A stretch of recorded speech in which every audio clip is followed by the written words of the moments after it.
All right, welcome to another episode of the podcast. This is going to be a really good episode. I have a very special guest with us today, and her name is Captain Cassandra Amezquita. What's up, Captain? How's it going? It's going good. I'm happy to be here. Thanks for inviting me. Yeah, for sure. Yeah, I'm happy to have you on. I think, as with all the other episodes, obviously I'm biased, but I feel like we're going to have a really good conversation, and it's also like some really important topics that we're going to be discussing today. So today, like, our focus is going to be on social work, on mental health, therapy, and really just providing some tools for us, for people to be able to come alongside those that need help and be able to, as well, for our own lives, gain some tools to put in our tool belt to make sure that our mental health is good, that we're in good standing. Yes, I've been looking forward to this meeting. So, yeah, I think we have some good things to talk about today. Yeah, totally. Yeah. We had like a previous conversation about this, and it was over some really good matcha. Yes. Yeah. Yeah. What's the name of the type of matcha that we had? Was it a matcha, Einsteiner? Einstein? Yeah. Yeah, something like that. Maybe the pronunciation isn't right, but it's just like this whipped like foam cream on top. It's really good. So if anybody is in the LA area, Yeah. go to Memory Look. They have lattes and matchas with that really good like sweet cream on top. Yeah. It's delicious. Right. It's like a cold foam, right? Or something like that. You That goes right on can't. top. I wouldn't compare it like to the one that like maybe most people know, like the Starbucks one. Yeah. It's way better. Yeah, for sure. Right. Yeah. If you do end up going, it isn't to cost you an arm and a leg though, right? Yeah. It's not a cheap drink. It's a little expensive. It's an experience. Yeah, for sure. Yeah. Yeah. Save up your pennies, save up your money. Yeah. Our tax season's coming around. So once you get that little bump in your paycheck, that little stimmy, yeah, you can make your way down there to Memory Look. Yes. Yes. Hopefully a sponsor suit on the podcast. We'll see. That'd be great. Yeah. So, yeah, we're going to be like talking about, like we said, social work. And I know that you're currently in school. You're currently studying to finish off your MSW, right? Yes. Right. Yeah. Yeah. I started with my bachelor's in social work in San Jose, and I learned so much through that program. I knew that that was something I wanted to do in the future. So right now, thankfully, Salvation Army has helped me and supported me to pursue my master's degree in social work, and that's already like expanding my mind to all the possibilities that we can use in the Salvation Army. Yeah, for sure. Yeah. Yeah. So what I want to ask you is, why social work? Why specifically this like line of work? I asked that because obviously, like, you're a pastor, and this is your, I'm not going to call it a career. I would say, like, and you can correct me if I'm wrong, but you would say like a calling in life. So this is almost like getting your MSW is like an added, aspect to what you already feel called to do, right? Yes, definitely. I would say my social work passion started early on. My family has a history of people who were unofficial social workers. For example, my grandma, my dad's mom, she would feed the community with the little resources she had. Sometimes all they had was like beans and tortillas. And people would come to her and just gather around like the neighborhood, and she would just give them like tacos de frijoles. Yeah. Or just something simple, because she knew there was people that were even in a worse situation than she was. So my dad says that she had like a heart for helping others, and early on I discovered that I had a very like similar trait. As I was growing up, I was the oldest of my siblings and cousins, so my parents and my aunts and uncles, they would kind of see me as the guidance for the younger ones. I would even help with translation on stuff. Yeah. I would be there to help with homework. Yeah. I would be the example. Yeah.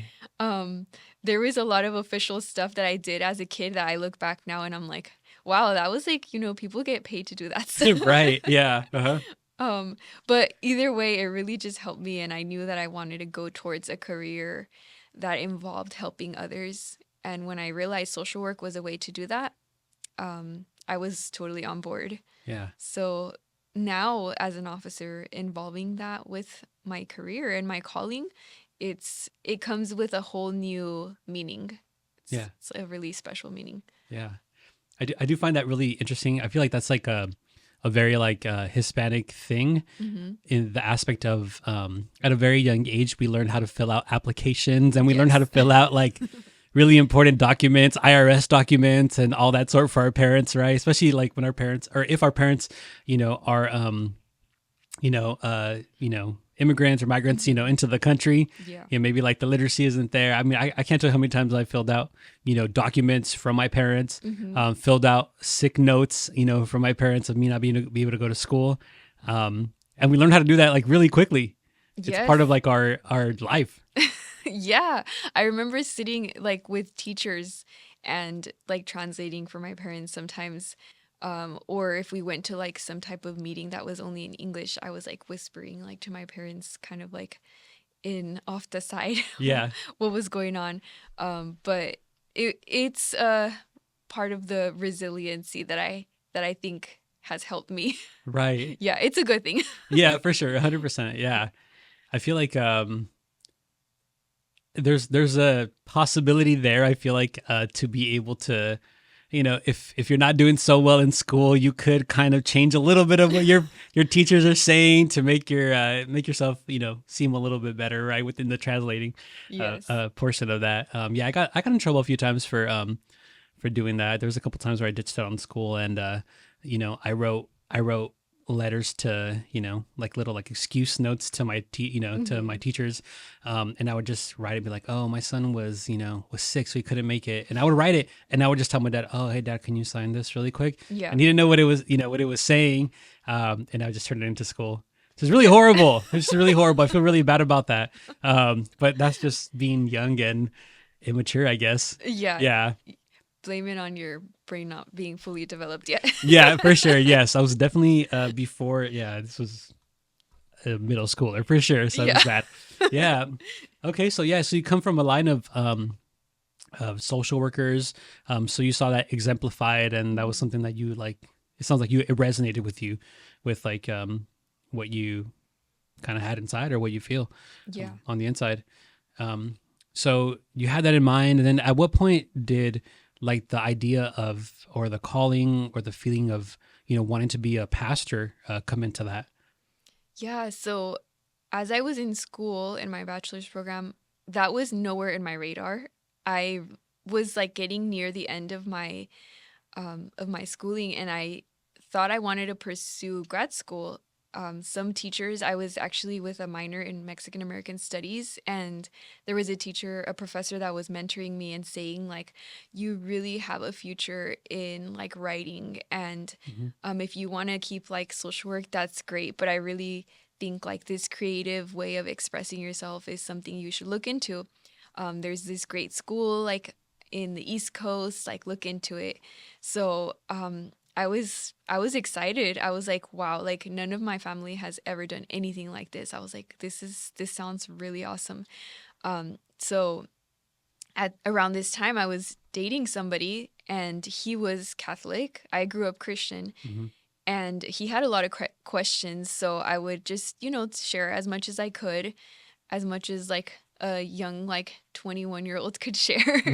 Between 19 and 21. We were dating, and I remember he was a director of a mariachi program in Gilroy. So he asked if I could come help. I did. And little did I know that he was hosting it in a Salvation Army property. I didn't really know about Salvation Army before this. I, like stereotypical, just knew that it was a thrift store. But once I really just started to look at all of the services they offered, I was like, wow, they're like making like a huge difference. The officers at the time invited us to church. For me, that was like, I was glad to accept. Apparently they had been inviting the guy I was dating for like 5 years. Okay. And then it wasn't until around that time that he accepted because of the curiosity he had about Christianity. He got invited to a divisional event, and when he returned, he was very new in his faith, but he felt God's calling to officership Yeah. and to a lifetime of dedicating to ministry. So he came to me and said, hey, like, I went to this event, like, I heard this sermon, and I really feel like God is calling me to dedicate my life to be an officer.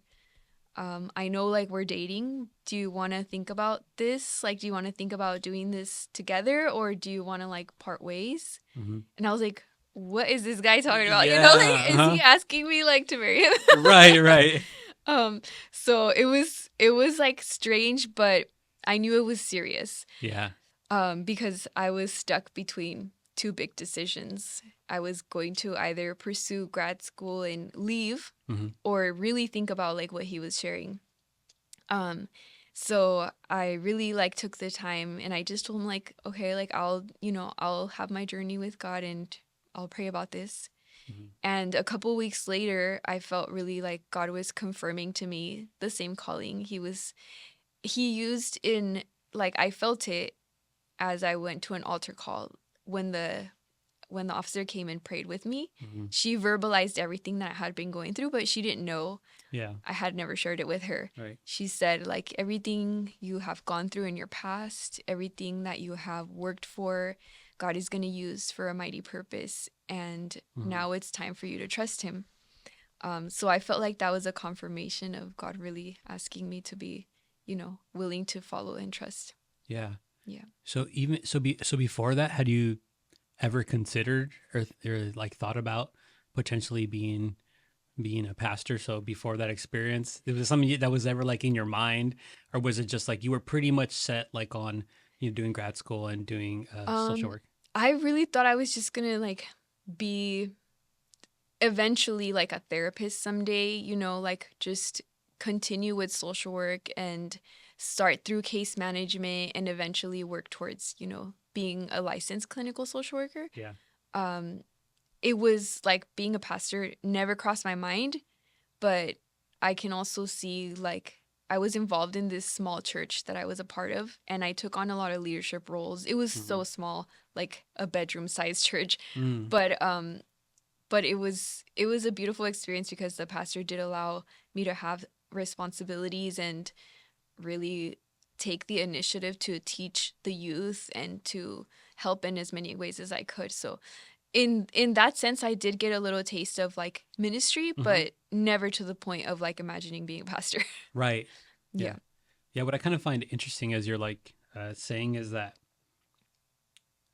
even with what you're doing now in your present work, same thing with Angel, your husband, how God intermixes your passions, your desires into, like, this work. So it's not like a situation where he's calling you or revealed, like, this is what I want for you, this life of being a pastor, walking alongside people. And you're going to forget about all the other stuff that you used to like. It's actually quite the opposite. It's like he incorporates your passions, all of that stuff, into the work that he's, called you to do. Yes. Yeah. It reminds me, like, I think a lot of people say this in sermons, like, he doesn't call, like, the equipped, he equips the called. I think that's how the wording is. But a part of that is also using your own story and using your own strengths as part of what he wants you to do in the future as well. Yeah. So it's nice to know that, God cares about our desires as well. And if they align with what he wants for us too, it ends up being something, like, greater than what we could have chosen for our own path. Right. Yeah. Yeah. So I'm kind of curious then, how does social work currently, how does that incorporate with your role as a pastor, and even specifically as a Salvation Army officer? Because what I realized, being in the Salvation Army, is that you guys don't just wear one hat. You guys wear a ton of different hats. You guys are constantly having to switch roles and switch hats depending on the situation or the scenario. You're not just, there with somebody trying to provide them, support when maybe they've lost somebody, but you're also there, like, doing administrative work. You're also trying to run, for for us, like a red shield, like a community center. Yeah. You've got all of the different kind of hats on. So I'm curious, how does like social work incorporate with all of that, what you're currently doing? Yeah, social work and Salvation Army align. They are very like parallel because both are trying to advocate for vulnerable populations. Both care about individuals and humanity, and both see like every person as worthy of being helped. And I think like the basis of it really, really does align. But as an officer, you're right, we wear so many different hats. And there is like three areas that social work mentions. It's the micro, the meso, and the macro. Micro is one-on-one work, and that could be anything from like counseling somebody, doing pastoral care, helping somebody in crisis. And then meso could be like doing small groups like home league or youth group or different like small group atmospheres where people can fellowship and learn. And then macro is more like on the larger scale. It's greater than like communities, more like larger impact, like what's happening in the nation or what is happening to affect change on a larger perspective. So both, I feel like Salvation Army and social work are kind of like within the same values of let's go help people. Yeah, for sure. Yeah. Yeah, for sure. Um, how do you see that like being an asset to the church? So like your specific degree, like um, what are some ways that you feel like this is like beneficial to church work? In different ways, social work can be like a lot of people might think it's more like social servicey, like providing hands-on resources. But for me, the area I'm trying to focus on more is the therapeutic aspect. Yeah. So, really just working on ways of learning where I can better that pastoral care, or even for small groups, just providing education and ways that people can be well-rounded in their mental health and in their spiritual health as well. I feel like sometimes one is in society, sometimes one is focused more on the other Mm-hmm. by different groups, Mm-hmm. but I feel like I come in here with like in helping people cover themselves from all directions. Um, Physical health too, because it's provided like at the community center where I'm at. Yeah. But for me, being equipped to provide the spiritual and the mental health as much as I can. Yeah. Cool. Yeah, that kind of always brings me back to like the topic of mental health. Something else that we wanted to kind of Mm-hmm. like discuss. You know, that's such a huge thing on people's minds. That sounds funny. Mental health is on people's minds. Yeah, but it's like a huge topic of discussion, like everywhere. You know, I think with our personal relationships that we have with people, you know, I think many people express, you know, how they're feeling, what they feel like their mental health, you know, state is at, but also like on social media, you see a lot of it, a lot of people, you know, discussing and talking about, you know, mental health as well. And there seems to be like I said, just a huge kind of topic. Um, I guess I'll ask is like, what are some of the benefits of people adding tools or putting tools like in their toolkit, to use like that analogy, Mm-hmm. to better like their mental health? Yeah, I think the tool belt analogy is really for me like it's a good visual because when we can know and understand our mental health, it helps us to be a little bit more self-aware, like understanding what maybe some triggers might be if we've gone through tough situations in the past. Just things in maybe childhood or adolescence, or things maybe in our family history that we may not have really dealt with, but maybe it's affecting us in ways that we don't understand. Just being like self-aware about it, knowing what we can do when we're feeling like agitated or a little bit with a sense of hopelessness, or there's little areas here and there that can be like obstacles, Yeah. but knowing what to do in those circumstances, that's so important because we still have a lot to do and we still have a lot of like joy to live in the presence. Yeah. So being able to do that fully is kind of like the goal. Yeah, for sure. Yeah, I think that's a like a really interesting thing where, you know, I think I think it's part of like, I think our human experience that we're going to be in different ways. Like life is kind of like a roller coaster, right? In a sense of like, we have moments where we're feeling really good, we're feeling really great. There's moments where life can be stressful, life can be difficult.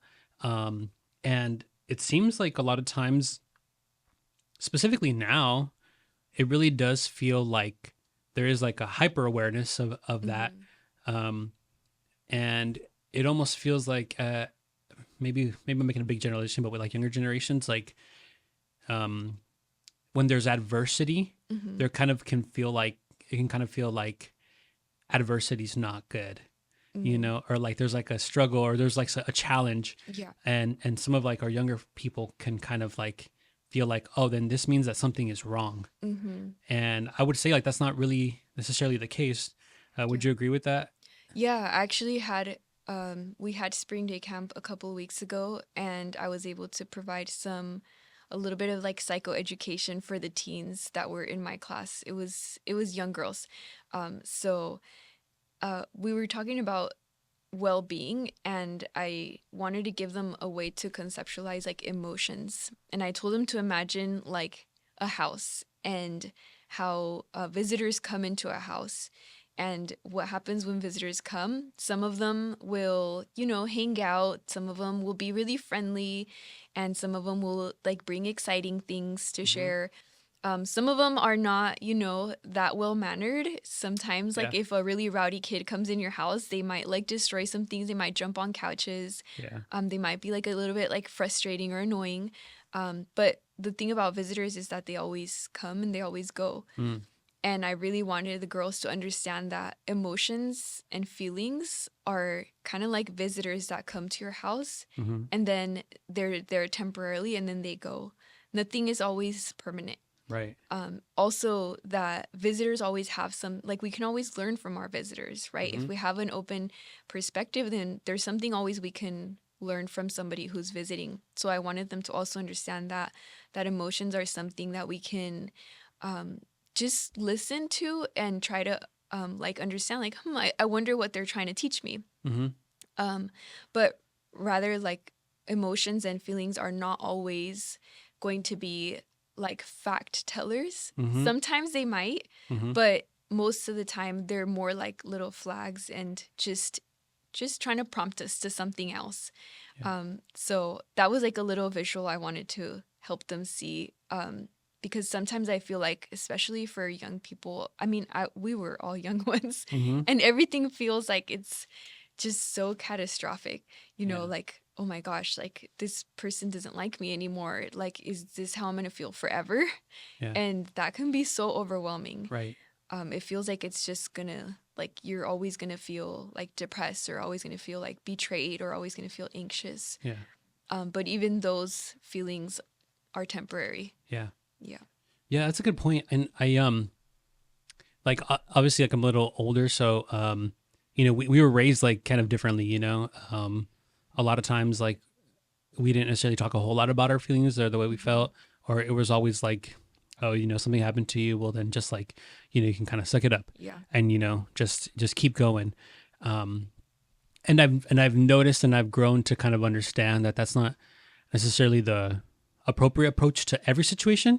Sometimes that is a good approach, because that's just like, it teaches you things about like life, and there's a benefit to like understanding like your own personal resilience to situations, and the idea that you can do like difficult things, and difficult things can happen to you, but you can like overcome those things. But I've also kind of come to learn as well that like, it's kind of like what you mentioned, that feelings can be real in the sense that you feel them, but they may not be necessarily grounded in truth. Whereas I feel like there are many people that believe that because I feel this way, then this must be the truth. Right. And I feel like that's such a problem. Yeah, I think like that, hopefully that comes with maturity. I know like right now, a lot of more people, the louder voice might be, trust your gut, or trust your feelings, or but everyone's feelings are valid, like, Right. we are able to truly say to someone, I understand why you would feel like that, or like I see your pain, like I see your feelings, but it may not be appropriate in that moment to give them a lecture and be like, but it's not real. Right. But not all feelings are factual. Like, yeah. Yeah.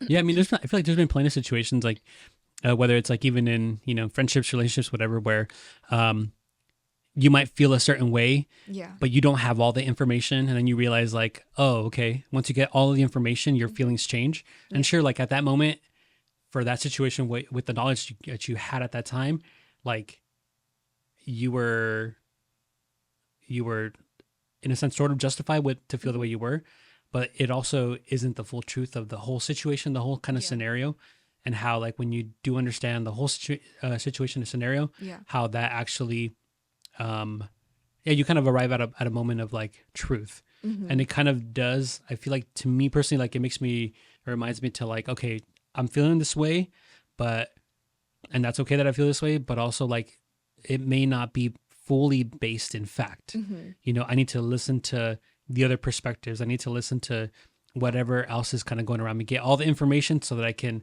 know exactly what's transpiring or taking place.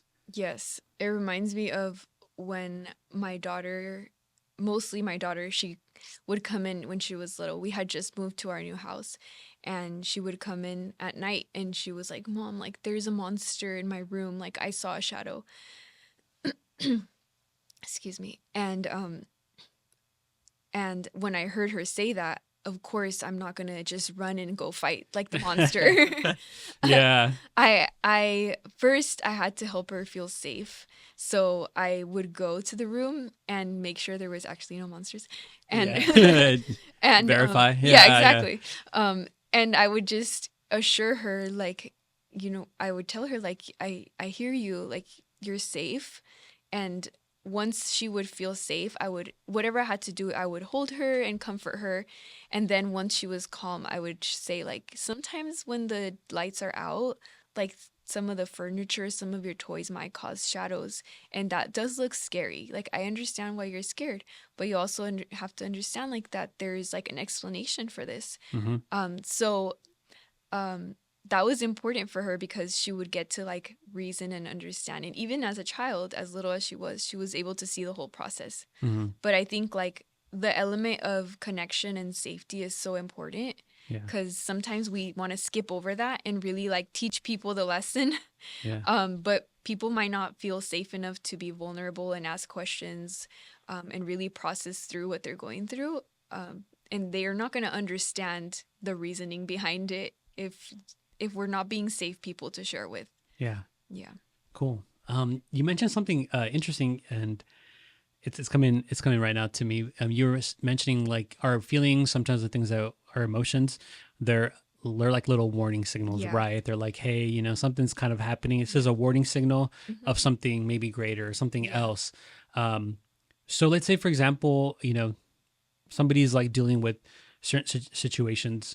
At what point do you think a person needs to seek like maybe professional help, to Mhm. seek something like therapy? Mhm. Because I'm sure there's a point where you can't have the warning signals going off 24/7, right? Because then at that point, like something is off, Yeah. right? Yeah, exactly. I heard a therapist once compare it to like a fever. Like a fever it shows us that we are sick with something. The fever itself is not like the the virus. The Right, fever is like the warning signs or the right, flag, right? right. Something is going on, your body's trying to fight something. Yeah, So if we're having emotions like, for example, let's say anxiety, anxiety, if it comes up, it's a normal way that our body and mind is reacting with a strange situation, and it's made to protect us, right? hmm, Something like if you go near, if you're driving and you are in traffic in the car, you have to stop your car really fast. Your brain is gonna like get freaked out and you're like, oh my gosh, like you're hyper alert, but then yeah, it kind of calms down. And then, like, if everything was safe, you drive off and you cool off, right? But if your brain is like always like hyper vigilant and like anxious like that, and it's interfering with daily life, like with your sleep or with your work, with your school. If it's getting in the way of communicating in relationships, once it starts to really like spread through in many areas, Yeah. that's probably a good time to be aware, to ask for help and notice like, hey, like something's not right. Kind of like if a fever were to last more than 5 days, Yeah. you're like, okay, I think it's time to like go to the doctor. Right. Right. Yeah, you can't just be throwing back Tylenol, right? Yeah, and Yes. hoping that it goes away. Yeah, Mm-hmm. you need greater like help Yeah. and yeah, medicine or whatnot. Mm-hmm. Um, yeah, I'm kind of thinking through this as well. Um, so as a pastor, as a person, that works with people and you Mm-hmm. provide, counseling and support, you come alongside people. Um,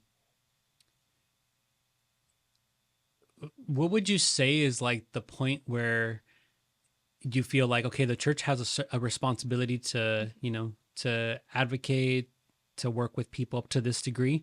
And at Mm-hmm. what point do you say the church doesn't have the sufficient Mm-hmm. resources to help, and we have to kind of pass you along to somebody else? Have you had that kind of experience or have that happen?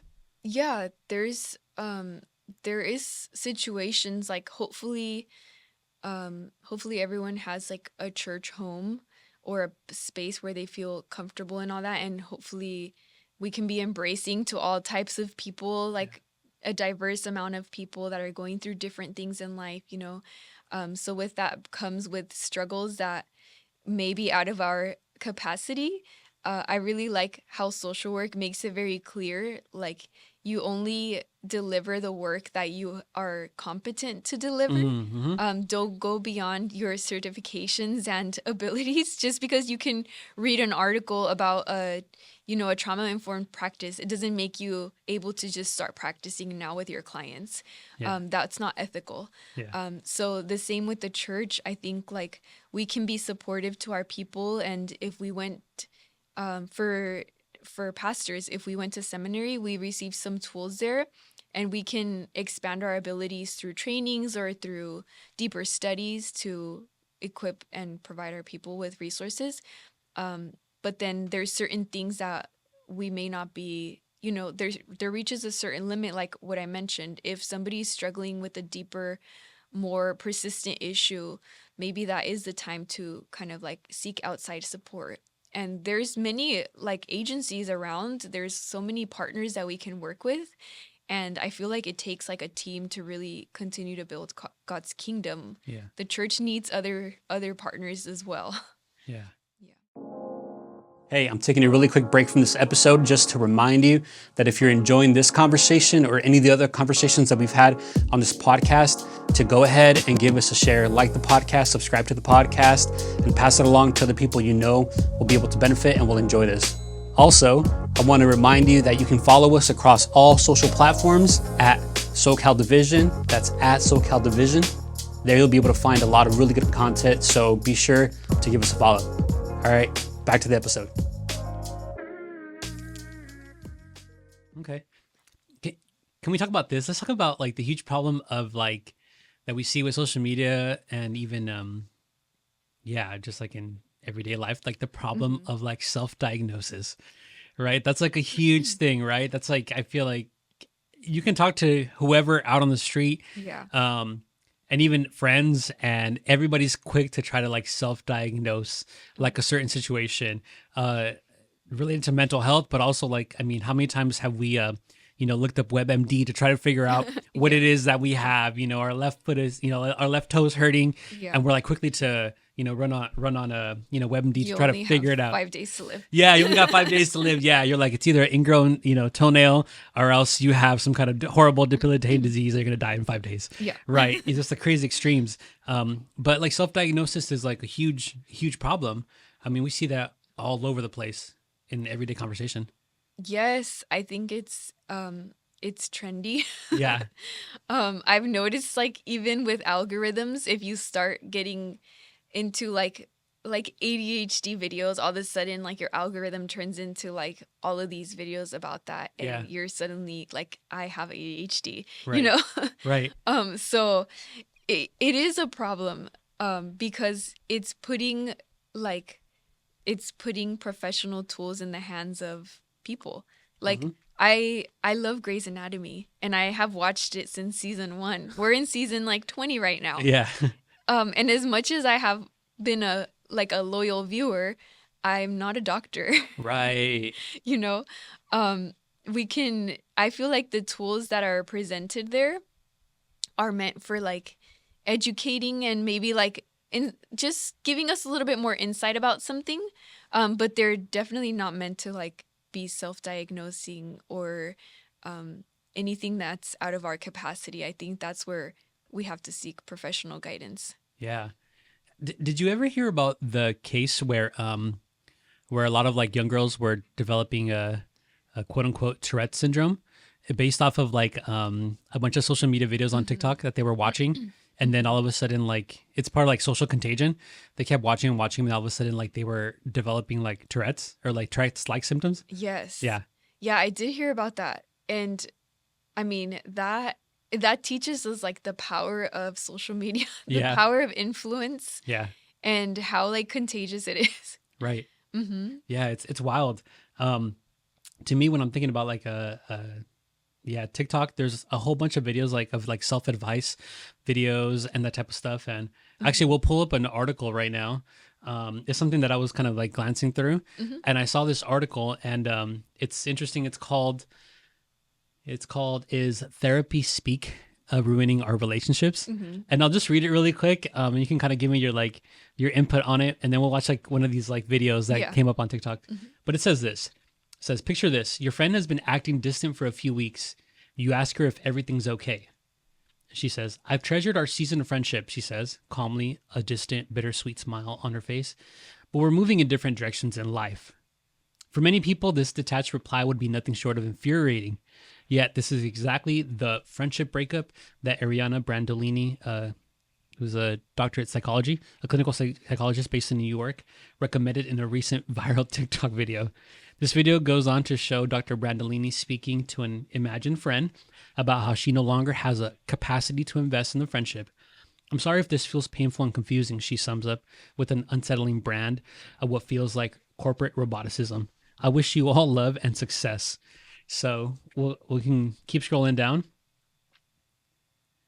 So it says this Dr. Brandolini's video entitled Here's How You Break Up with a Friend quickly drew heated criticism, with many horrified by what they saw as a condescending and even sociopathic approach to ending a relationship. I too speak to my friends like an HR rep, wrote one viewer. Mhm. This feels so sterile and avoidant, OMG, wrote another. So we can take a look at the video really quick, and Mhm. we can see this type of advice that is currently popping up on TikTok. Yeah. I've noticed you've been withdrawn and haven't wanted to hang out recently. What's going on? I've treasured our season of friendship, but we're moving in different directions in life. I don't have the capacity to invest in our friendship any longer. Is it something I did? This feels really sudden. I get that it might be hard to understand, but I've been reevaluating many areas of my life recently, including my ability to be a good friend to you. I just want to be honest and upfront so I don't disappoint your expectations. I'm sorry if this feels painful and confusing.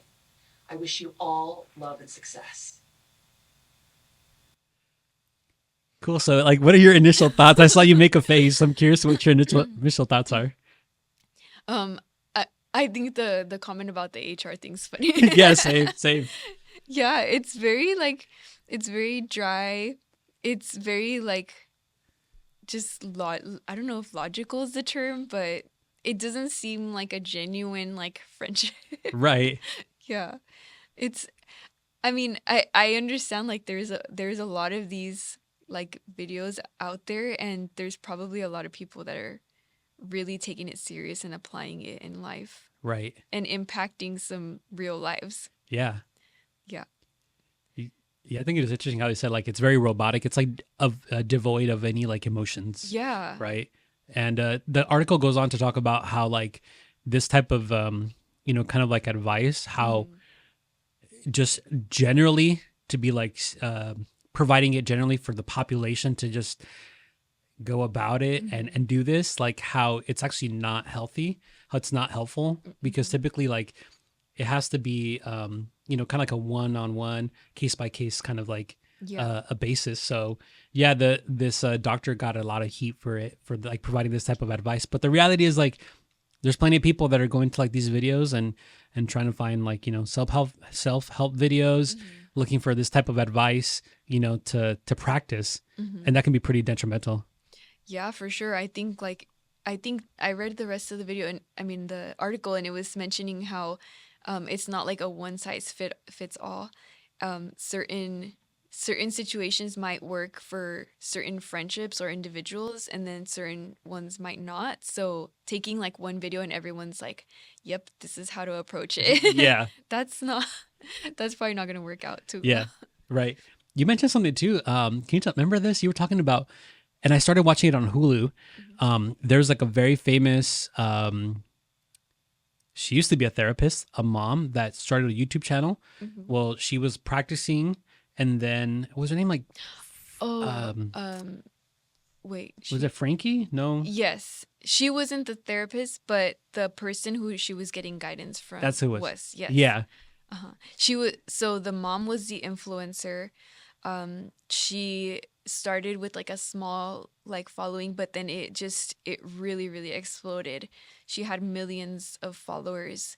And towards the end of her journey right now, like things did not end well, but towards the end she started to get guidance from a therapist who actually lost her license, so she became like more of like a life coach. yeah, um, and this was causing her a lot of influence in her parenting and in decisions she was making. It turns out that there was a lot of child abuse going on. So one of her sons escaped from a situation where he was pretty much being tortured, hmm, and he went to ask for help from a neighbor. It turns out the mom was causing like a lot of the child abuse, yeah, probably the therapist as well, but um I'm not sure if she got jail time. It's such a crazy story. yeah, It's so sad. yeah. I was watching some of it, and yeah, the same thing. I just couldn't like believe it. Um, and it's yeah, like you said, it's just bad therapy, and I think there's like a lot of talks nowadays about that, about this whole idea of like we don't have to get into that specifically, but like how there are also like bad therapists out Hmm. there as well. But one thing you mentioned was like, and I think we had talked about this before, which is like the idea of like a social worker or therapist versus a life coach, how those are like completely two separate things. Um, and just because somebody is potentially like a life coach doesn't mean that they're a therapist. There's like a code of ethics, a code of like kind of conduct to that a therapist has that they have to abide by, right? There's rules. Yeah.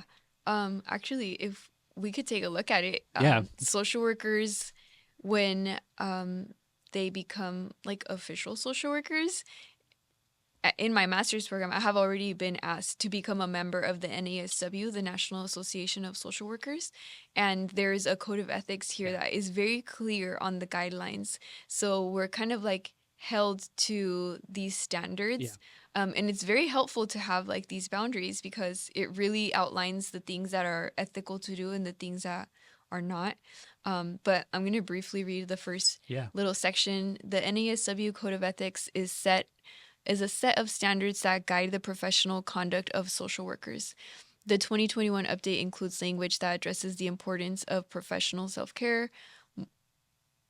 Oh, sorry. Sorry. Can we go down to like the preamble? Okay, I'll start over.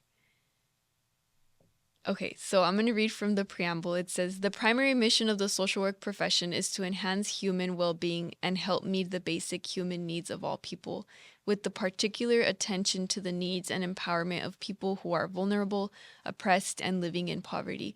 A historic and defining feature of social work is the profession's dual focus on individual well-being in a social context and the well-being of society. Fundamental to social work is attention to the environmental forces that create, contribute to, and address problems in living. And then there's a few bullet points right there. Yeah. Those are the core values. It's service, social justice, dignity and worth of the person, importance of human relationships, integrity and competence. So I think like one of the original questions we started with was like Salvation Army and social Yeah. work. And here you could even see like these are all values that we have also through Salvation Army. But this is like a open website to anyone that wants to explore. It breaks down those values into different sections to understand it more, and it goes even more into detail in the handbook. But yeah, social workers have accountability, Mm-hmm. and we have licensure once we reach a certain level. And if we are not abiding by certain standards, we can lose our licensure and ability to practice. But I'm not really sure what that is for life coaches. You know, I'm not in that field, but as far as I know or I'm aware, there's less restrictions. Mm-hmm. And that can really put some people in vulnerable positions Right. to be under the care of people that don't have accountability or, you know, those guidelines. Yeah. Yeah. I've seen some things where this is crazy, but you can be like a life coach if you do like a weekend seminar or something, like somehow, 16 hours of life coach, whatever this like curriculum is, you can be classified as that, which is just pretty crazy. I feel like that just doesn't compute or doesn't make sense in my mind. It doesn't. I have so many opinions, but I do want to be respectful in case there's a life coach listening. Yeah, correct. Yeah, yes, for sure. Yeah, I think in a lot of like my work, schoolwork and different things of that sort, Yeah. the approach that I've always like kind of taken is like the whole what is it, the kind of like the, I don't know if it's necessarily a code of ethics, and I'm missing on the word right now, but like in the medical field, which is like do no harm. Yes. Right. And I think that's like a really good approach for whatever it is that we're doing, like whatever our career is, like we should have that sentiment, that approach of like, in everything that I do, I should stick to do no harm. Yes. Right. Our job is to not harm people, but to actually help people and support people in what they're doing. Yes, of course. And I think like every field, there's people make mistakes. I'm not a therapist right now, you know, I'm not an expert either. But at least with the resources that I have, I can abide by the do no harm rule. Yeah. And try my best to just provide people with the resources that I am equipped to. But I do know that like there is some people that make mistakes, and hopefully if they are under the category of social work or even like medical professionals, there is people that keep them accountable and people that are helping to kind of like prevent the do no harm. Yeah, for sure. I mean, prevent the harm. Prevent the harm. Yeah. Right. Okay, cool. Well, let's maybe we can start kind of rounding this off and just start providing some like practical kind of like tools that people can have. So, let's say in a situation or scenario where for whatever reason somebody says, you know what, I just can't, I know I need some help, but I just can't go to see a therapist, whether that's like lack of funding, maybe the stigma behind doing that. List whatever example, whether it's justified or not justified, whatever the example is. Are there some practical tools that you can kind of provide so that people can kind of at least have a little bit of a better footing to reach a place where they are in a better like mental health state? Yeah, I think like for the maybe like the lowest level of care, it might be somebody who's facing like normal or average obstacles. They're just challenges that can be overcome with just like the practical tools that I'll share. But I think the place to start might be like the self-awareness, just taking kind of like a little inventory of yourself, of like what are some of my strengths, what are some of my, you know, resilient factors, who are some of the people around me that are there for support, what do I do when I do feel down or when I do feel overwhelmed? Like, what do I already do? Yeah. It's more just like, what are things that are already like on, you know, on the table there? And then just outlining it and observing it and saying like, okay, like these are the areas where I'm doing well. These are the areas where I probably need a little bit more support. And being honest with yourself, that's probably a great place to start, because everyone can just kind of do that you only need yourself. Yeah. At least for a starting place. From there, really trying to lean on, I'm going to start with like my pastoral side. Yes. Trying to lean on God first before going and consulting with others. Sometimes we tend to want validation for our feelings or for our struggles, really, because it relieves our stress, right? Somebody validating you is very powerful. It's almost like if you're feeling pain and then you take a Tylenol, it works quickly. So I know we tend to want to lean towards that, but we also have the resource, God is there for us. The Holy Spirit is our comforter, and we can learn more through, we can be affirmed through the Bible, through his word. But also we have straight communication to probably the person that will provide us and know us most with the comfort that we need. And that's God. And we can do that through prayer and through just pausing and being still with him. Some people really benefit through worship. So even that is a sense of really feeling God and knowing him. So I think those are just free resources. Yeah. They're available to everyone. Right. And I think that's a good starting place. And then from there, seeing more of the outer resources. What community resources do I have a part of? Can I do looking at the areas like our physical health, our spiritual health, our mental health, and all of those well-beings? Can I go on a walk for 15 minutes a day? Right. Can I get a membership at the local gym or community center? At the local LA Red Shield. Exactly. Yeah, come on down. A little pitch from us. Yeah. And then the social aspect, what friends do I really have to lean on? Right.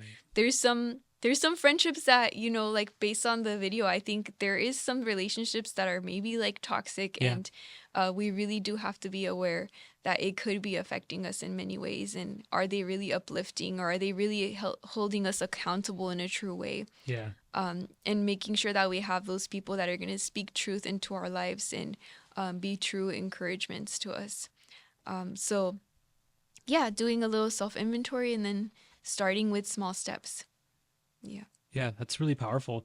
I think you mentioned worship music, and it kind of reminds me, and obviously talking to God, prayer, worship music. I think one of the beautiful aspects of music and reading the Bible scripture is that it really details the human experience. I mean, if you read the Psalms, you're talking about, you can read Psalm 51 and you see David, a man that's at a very low point in his life, and that can be, to me, it kind of is reassuring and comforting that even, these individuals that seemingly, had everything, all their lives, everything was going well, they can, reach low points. And as you read through the Psalms, you realize even Psalm 73 is a really good one that I like. Even in those moments, how that can be, you see perspective when even at the end of the verses, David can be talking about how horrible things are going, this and that. And then he says, but then I entered the house of God, and then I was able to see. It's a very human, very human experience, to be down, but there's always that point where God can help you. Yes. And in music, things of that sort, God is there, and he does help. And then what you said too, which is taking a holistic approach, right? It's taking care of the spiritual aspect of your life, also taking care of your body. Yeah. Like you said, going out for a 15-minute walk, in your neighborhood, how all of that kind of works together, how all of that is incorporated together, and how there is a really practical, helpful way to look at this, which is a holistic approach, looking at yourself as a whole, not just a specific kind of space. And even with your relationships, what you were talking about, how I think in a good relationship, a good friendship, you should walk away better, after being with that person or communicating with your community. You should walk away feeling better, even if, because as you were saying, in friendships, I feel not everything is always roses and a walk in the park. Yeah. In true friendship, there is moments of tension. There is moments of speaking truth, and that's actually should be a good thing. It should be a comforting thing that my friend or the person that I'm closest with is willing to tell me something that I may not like, but it's the truth, but is there to walk with me. And I think it's a proverb or a psalm that comes to mind. It says, faithful are the wounds of a friend, right? Which is like pretty interesting. Like you wouldn't think that would be the case. Like a friend would wound you, but the reality is like it's because that person is willing to speak truth to you that may not feel good or that may like hurt you, Yeah. but it's with the intention of like making you better or helping you be better and speaking Yes. truth. Yes. So there's a couple of things. I remember one thing you wanted to talk about, like, and we want to make sure that we discuss this aspect, which is the idea of like mandated reporting. I remember you mentioned you wanted to make sure that we talked a little bit about that. Yes, I did want to talk about that. I think this applies to everyone, because I was watching a documentary on Netflix, and I can't remember. I think it was called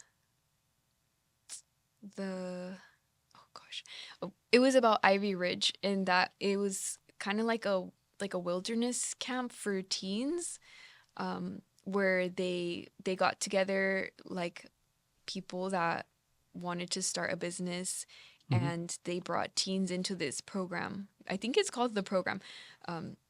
But they really damaged these teens in horrible ways by providing unethical procedures to them and disciplines that were just horrible.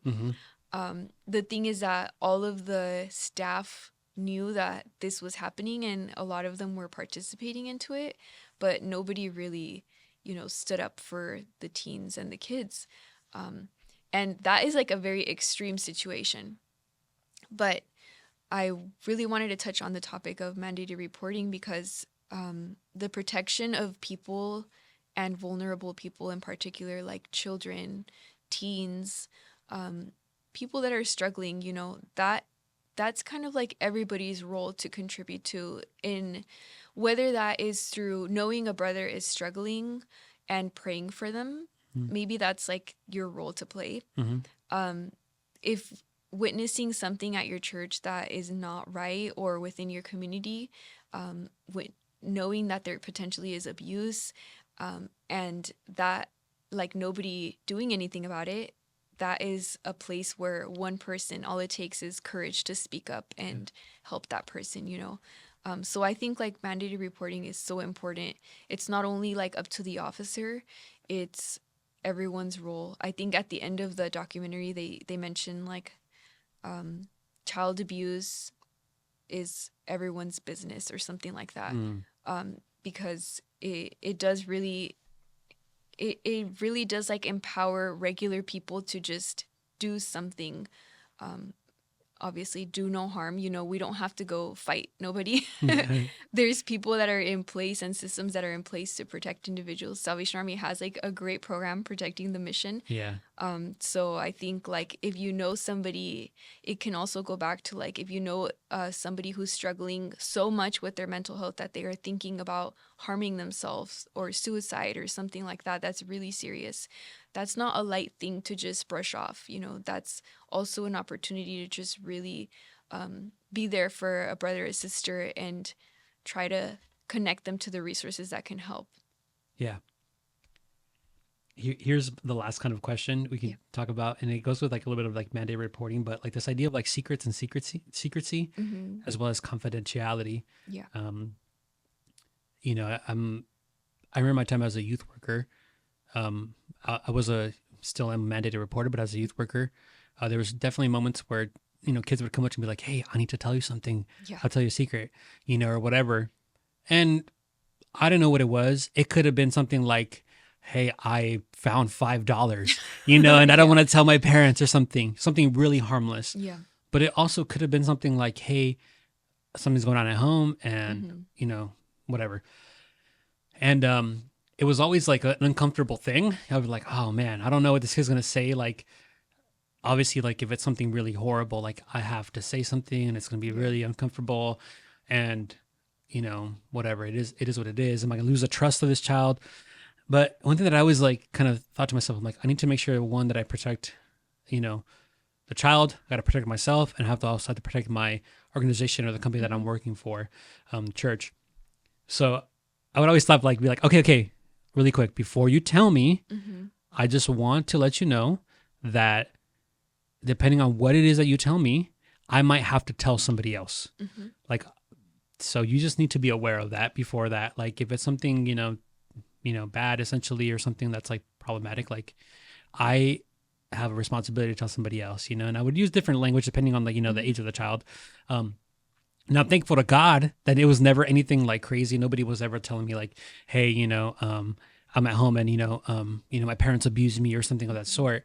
But there is a thing that, an issue of like secrecy, Yeah. and we have to be able to navigate that, as well as confidentiality. Is there anything you want to say regarding that?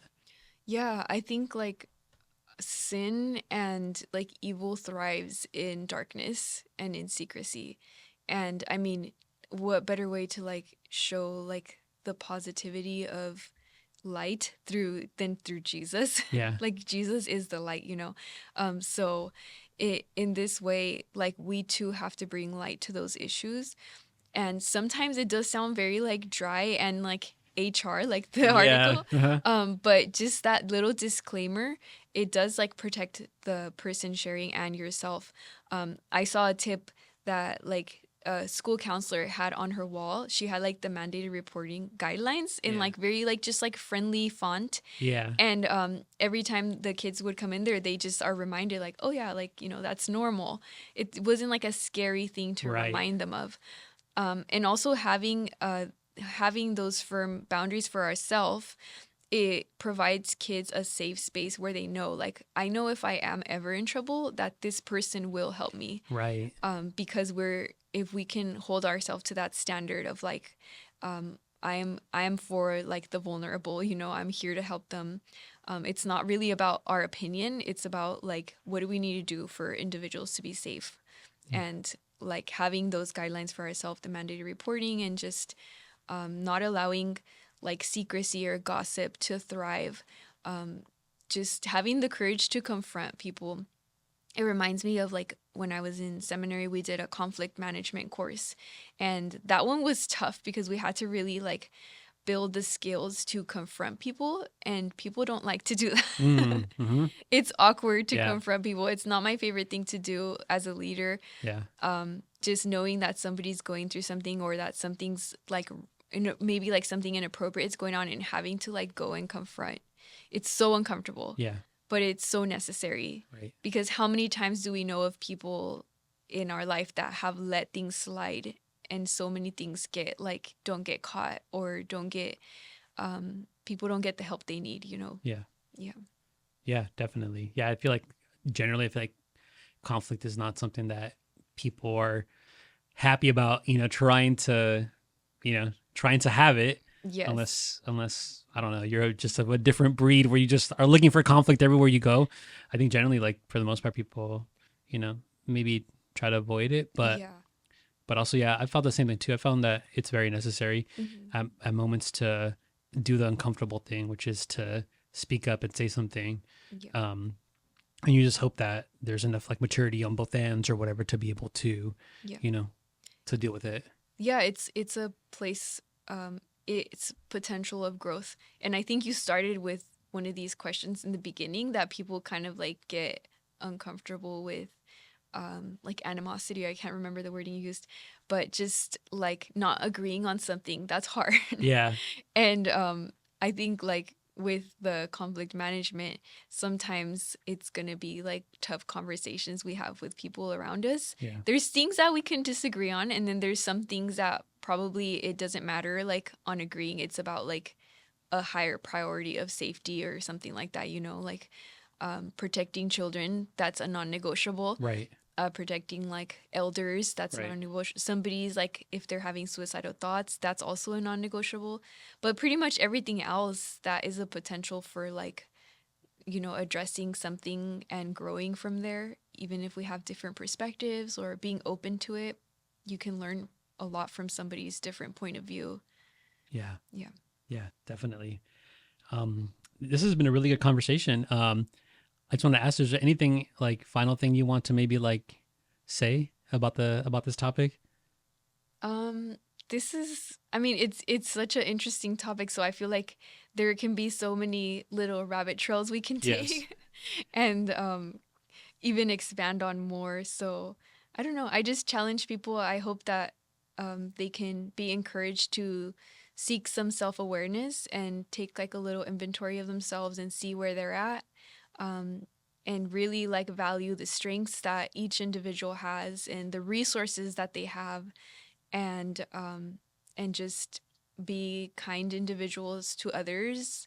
Also, like everybody has a different like struggle, everybody has a different life experience than others, so being kind to others, we may not know what somebody might be going through, and just being that safe space as a leader, being a safe space where people can process things and come to us for guidance and come to us for support, and know that if it is far beyond our capacity, that we'll be able to seek more guidance and support elsewhere.